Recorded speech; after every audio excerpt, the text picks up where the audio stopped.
Quick story here. This is from Breitbart.com. Again, a Christian pastor jailed for holding church services in Canada. And I thought this was only going on here in the States, but no, apparently our Canadian friends up north are having the same troubles. People want to go and exercise their religion. They want to be a part of a spirituality that gives them some sense of comfort in their lives, especially in a time like this where it's very tumultuous.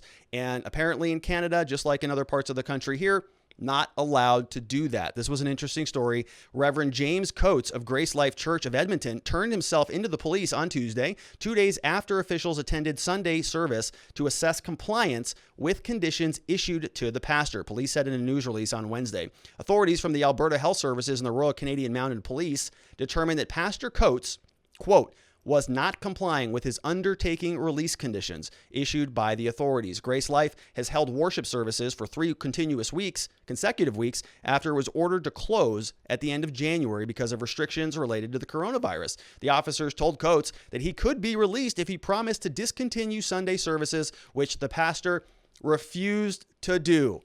Good for him. Coates' lawyer, and this is not legal advice. I'm not advising him to break the law, but you know, sometimes something like that feels pretty good. Coates' lawyer, James Kitchen, told CTV News that his client was willing to go to jail in order to, quote, do the right thing, but Coates could not, in good conscience, agree to the cessation of church services. His first obedience is to the Lord, is to his God, and normally obeying Jesus and obeying the government go right in hand, Kitchen said. The government's forcing him into a position where he has to choose between disobeying God and obeying the government, or obeying God and disobeying the government. And we know which side of the coin he is on that one.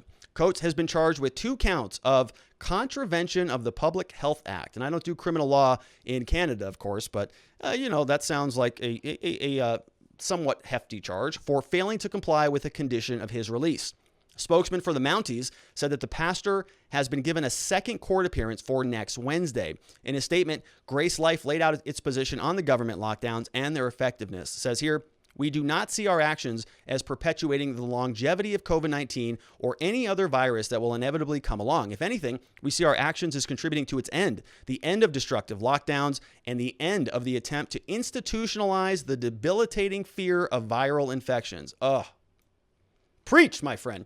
Our local church is clear evidence that government lockdowns are unnecessary, the statement added. In fact, it is also evidence of how harmful they are. Right? And we've seen a lot of this, and I have a lot of empathy for this argument and for this position. You know, the general response, in my opinion, has been largely from governments. They want some action. They want to be seen as doing something. That's why they just do things, even though they haven't really thought it through, or they put people back in nursing homes. They say, well, you're in the hospital, you're sick, we're going to throw you in a nursing home. Why? Well, we got to do something with you. So that sounds as good as anything. Maybe they're set up for it, whatever, and they just make a decision. Sort of the same thing, in my opinion, with a lot of the masking. Okay, well, not much we can do here. We got a lockdown. We don't have a vaccine for a long period of time. People, what can we do? I don't know. How about a mask? Sure. Put masks on.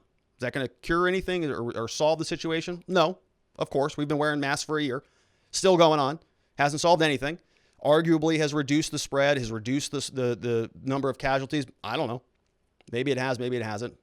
Don't want to speculate on that, but it's action. And when the government comes in and they say, well, we don't know what else to do on this thing. Somebody in a conference room says, well, how about 2 masks? Just put on a second mask. Yeah, that's a great idea, Jim. All right, give everybody a second mask. All right, perfect. So we're going to go out there. Dr. Fauci goes out there, double mask up. All right. Thanks, everybody. It's not a real solution. It's just something that they want to do. Sort of like when you get on an airplane, you put a seatbelt on. All right. Now, if you crash into the ocean from 30,000 feet, seatbelt's not going to do much for you. But it's action, right? It feels good. And so I know there are other reasons why you wear a seatbelt on an airplane, but you get my drift, right? It's sort of security theater at the airport, just like it is viral prevention theater out here in the real world. And I have not seen any real strong evidence that going to church with a group of other people is going to get you sick if they don't exercise the proper precautions. What if they did social distancing? What if they did masking? What if they held services outside on Sunday? What if they just accommodated?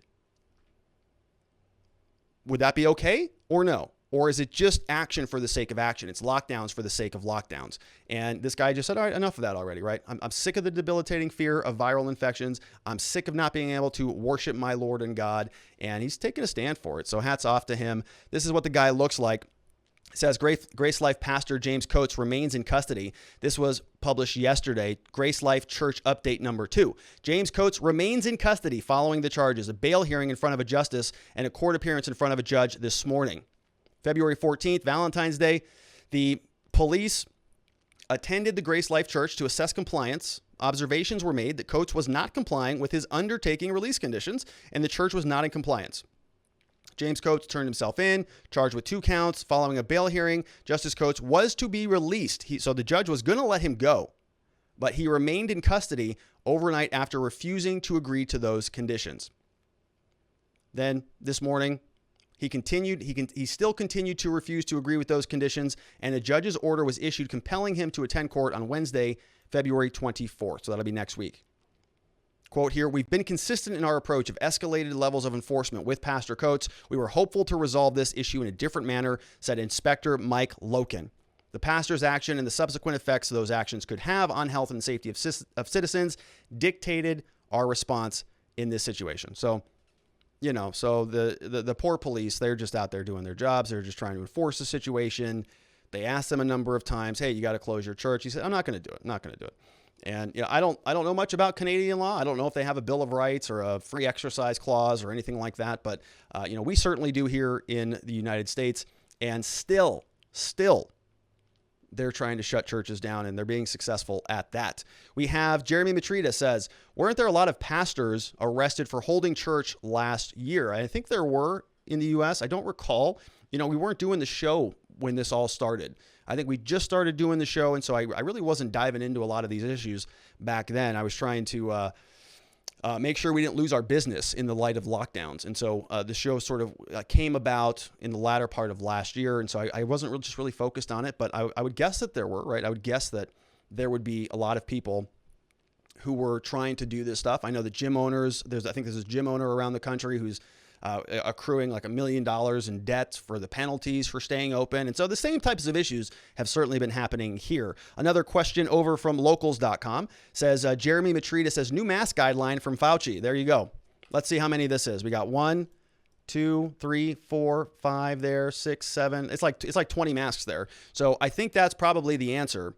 20 masks. Actually, you should probably just wrap your head in bubble wrap and cellophane. Wrap your whole body in bubble wrap, because it's a dangerous world out there. We don't want you stubbing your toe or bumping into anything. Mask up, bubble wrap up, cellophane everything up, and maybe you'll survive the COVID nightmare. We've got another one from Cattle Kiver over on Locals. Says, this is terrible. Our schools and churches closed for about 2.5 months in late March, April, and May. Thankful that our church has been open since, and our schools have been open since August. A good reason to live in rural Nebraska. Now, if we can remove this virtue signaling of people wanting to require a mask, we are in the level green. So what am I looking at here? We've got, looks like Nebraska COVID rates. So they were locked down for about 2.5 months in March, April, and May. Right. So presumably that was about this time. Then afterwards, it spiked and came back down. So that looks like it's the COVID rates. Every day, new cases reported since the previous day, updated 1 day ago from the New York Times. So, yeah, I mean, and this was another huge issue, just an obvious, I thought, oversight that was kind of clear in retrospect. I didn't recognize this when we first went into a lockdown. And remember when that happened, there were hot spots around the country, and I forget where the original hotspot was, but I think it was in New York. And we saw a lot of this stuff bubbling up, and so the whole nation just responded uniformly like we were all New York City. And that really wasn't the situation, right? It was sort of that each individual city was sort of like these little explosions of COVID. And so why were we locking down in Arizona when we had virtually no cases during that original national emergency time? What the hell were we doing that for? We should have locked down, in my opinion, when we started to see some more activity, because by the time that our lockdown was over and we had no cases, people were over the lockdowns, right? When Arizona started to get bad, we had already burned our one lockdown. Because people say, well, we already did that. You already told us it was going to happen one time. And every time we have more lockdowns and more extensions, people just get more and more sick of it. So then Arizona just recently went through another very bad spike. And no lockdowns, none of that, right? Because the people just wouldn't have had it. And to treat the entire country as one giant uniform entity didn't make much sense. It would have been, I think, more appropriate to be more responsive to where these little outbursts of COVID were taking place. And, and then yes. So like in this situation, maybe the lockdowns in Nebraska should have happened here, right? August, September, October, in order to stop this spread. Why were they locked down March, April, and May, which was back over here when there were virtually no cases? And so it wasn't about sort of responding to the science or acting on the data. It was about being in comportment with what everybody else was doing. All the governors are shutting down. We got to shut down too. And then everybody in politics, at least this was my experience here in Arizona, they were saying, well, we have to lock down. And the question was, well, why? Well, because of COVID. I know, but there's no cases here. But we have to lock down. You're negligent if you don't lock down. And so everybody just got in lockstep. They locked down. I think in retrospect, it was not the best way to handle the whole situation. Ma Fox says, nope, no Bill of Rights here. Sorry, Mom. We have one here, but the courts just kind of just ignore it for COVID. The Bill of Rights is for everything except COVID, apparently. Another one from Jeremy says, Biden COVID advisor can't explain why closed California isn't doing better than open Florida. Another good story from yesterday. And then we've got that here. Biden COVID advisor can't explain why closed California isn't doing better than open Florida. Published 24 hours ago. Miss Faith clipped this on the fly. Isn't she outstanding, folks? White House COVID-19 advisor Andy Slavitt appeared stumped on Wednesday when asked on NBC to explain why California and Florida, there's similar COVID-19 trends despite having wildly different responses to the pandemic. Slavitt said the virus is still very unpredictable and a little bit beyond our explanation. No kidding. That's what we've all been saying for a year now. So why are you playing this theater with us? Why are you telling us you know how all this is going to work and we got to do X, Y, and Z, shut everything down, don't go to church, don't send our kids to school, don't do any of this stuff if it's a little bit beyond our explanation? We know that. All right, we've got this. He says, what do we know? What we do know is that the more careful people are, the more they mask and social distance, the quicker we vaccinate, the quicker it goes away, and the less it spreads. Noting that the variants make it harder to predict. As we have all learned, this is a virus that continues to surprise us. It's very hard to predict. And all around the country, we've got to continue to do a better job. I think we are, but we're not done yet. I think we are, but we're done yet. I think there should be a not there. All right. California has emerged as one of the strictest states in the nation. Governor Gavin Newsom shutting down businesses and schools. Administration said it was implementing these measures based on ICU capacity. Meanwhile, Ron DeSantis, out of Florida, a Republican, has taken an entirely different approach. Though he took similar measures to Newsom early on, he eventually lifted statewide restrictions on the economy and prohibited law enforcement from fining people.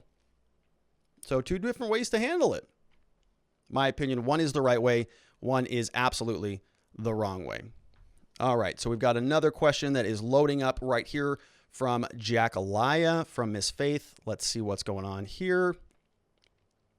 There it is. All right, so she says, Jack Alaya says, remember, schools and churches are primary voting locations. If you want to force mail-in voting, closing schools and churches increases your justification as massive numbers of districts cease to have any place to vote. There that question is. I was reading it without it being on the screen. There's the question from Jack Alaya. Interesting observation. Isn't that right? Isn't that interesting? Got to have that mail-in voting if you close down the schools and the churches. All right.